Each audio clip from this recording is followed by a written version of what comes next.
Sir இன்னைக்கு சென்னை கட்ட பஞ்சாயத்துடைய சுடுகாடாக மாறிவிட்டது. நீங்க நிம்மதியா ஒரு வீடு கட்ட முடியாது.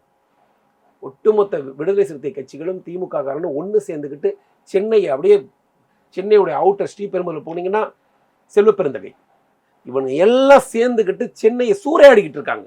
ஒரு அடிப்படையான நடுநிலையான மனிதன் வாழ்வதற்கேற்ற பூமியாக திமுக காலத்தில் இருக்கான்னு கேட்டால் கிடையாது. இது அவங்கவுங்க வீடு கட்டுறவங்களுக்கு தெரியும். வீட்டு வாடகை 10,000 20,000 போனவங்களுக்கு தெரியும். கரண்ட் பில் 2,000 5,000 கட்டுறவங்களுக்கு தெரியும். சிறுபான்மையினருக்கு ஆதரவாக திமுக இருக்கிறது. ஹிந்துக்கு மட்டும்தான் கரண்ட் பில் 6,000, சிறுபான்மையினருக்கு 2,000. இல்லை என்ன இவங்க எதற்கு, அதாவது ஆடு கசாப்பு கடையை நம்புவது போல தமிழகத்தில் இருக்கக்கூடிய சிறுபான்மை மக்கள் திமுகவை நம்புவது வேடிக்கையான. நான் என்ன சொல்றேன், ஐயாச்சாமிக்கு 5,000 கேட்குறாங்கப்பா, அப்துல்லாவுக்கு 1000 கேட்குறாங்கன்னா நீ நம்பிக்கை உன்னையும் தானே வச்சு வெட்டுறான் அவன். ஒரே வார்த்தை, நாங்கள் சிறுபான்மையினருக்கு ஆதரவாக நிற்கிறோம். 10 குள்ளா போட்ட சிறுபான்மையினர்களுக்கு எந்த வேலையும் செய்யாத ஒரு 10 பேரை பக்கத்தில் வச்சுக்கிறது தனக்குன்னு திமுக, அதாவது எப்படின்னா திமுக ஃபாதர்ஸ், திமுக பாய்மார்கள் ஒரு டீம் வச்சிருக்காங்க. இதை தீக்கா ப்ரொடக்ஷன் பண்ணி வச்சிருப்பாங்க.